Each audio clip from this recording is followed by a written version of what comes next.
जय श्री श्याम। राधे राधे दोस्तों।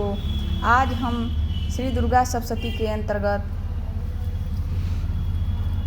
13वां अध्याय का पाठ करेंगे। सूरत और वैश्य को देवी द्वारा वर प्राप्ति। तत्पश्चात ऋषि बोले, हे राजन, मैंने तुमसे देवी के इस उत्तम महात्म्य का कथन किया है।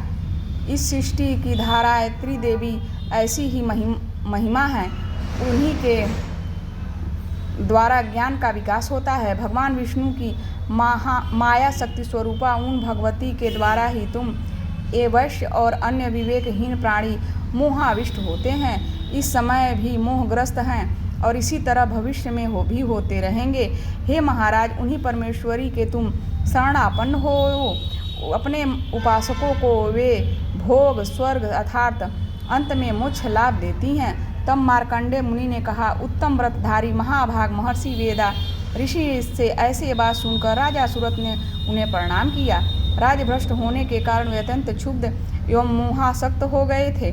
महामुने इसके बाद राजा सूरत और वैश्य उसी क्षण विरक्त होकर तपश्चरण के लिए वन में चले गए। वहां जाकर वे जगदम्बा के दर्शनार्थ नदी के तट पर तपस्या में लीन हो गए। वह वैश्य देवी सूक्त का उत्तम जप करता हुआ तपस्या में रत हुआ। वे दोनों ही साधक नदी के तीर पर देवी की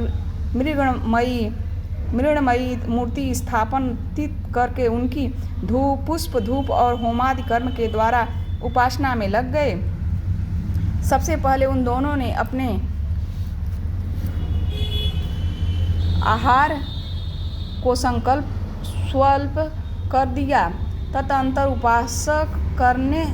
उपवास करके एकाचित्त से देवी का ध्यान करने लगे। वे दोनों अनवरत 3 वर्षों तक संयम पूर्वक अपने शरीर के रक्त सिंचित बलि को निवेदित करते हुए आराधना में तल्लीन रहे। उन दोनों की कठोर साधना से संतुष्ट होकर जगत जननी चंडिका देवी ने प्रकट होकर कहा। देवी ने कहा, हे राजन तथा अपने वंश को हर्षित करने वाले वैश्य, तुम लोगों की जो भी वांछा हो वह मुझसे मांग लो।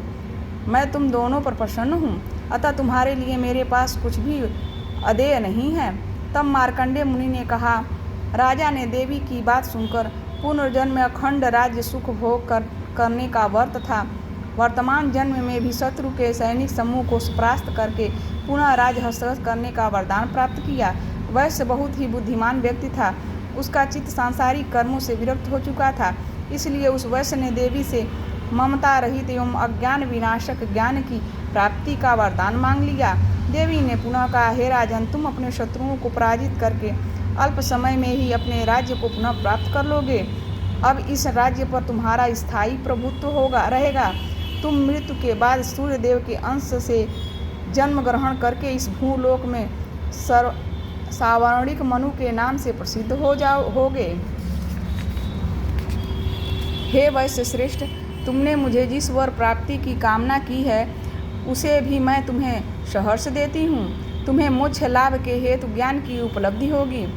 तब मार्कंडेय जी ने कहा, उन दोनों भक्तों को अभिलाषित वर प्रदान करके तथा उन दोनों के द्वारा अपना स्तुति पाठ सुनकर देवी वहीं अंतर्ध्यान हो गईं। देवी के से इस प्रकार दुर्लभ वर पाकर क्षत्रियों में श्रेष्ठ सूरत नामक राजा सूर्य के अंश से उत्पन्न हो भविष्य में सावर्णिक मनु के नाम से विख्यात हुए। इस प्रकार 13वां अध्याय समाप्त हुआ। जय माता दी।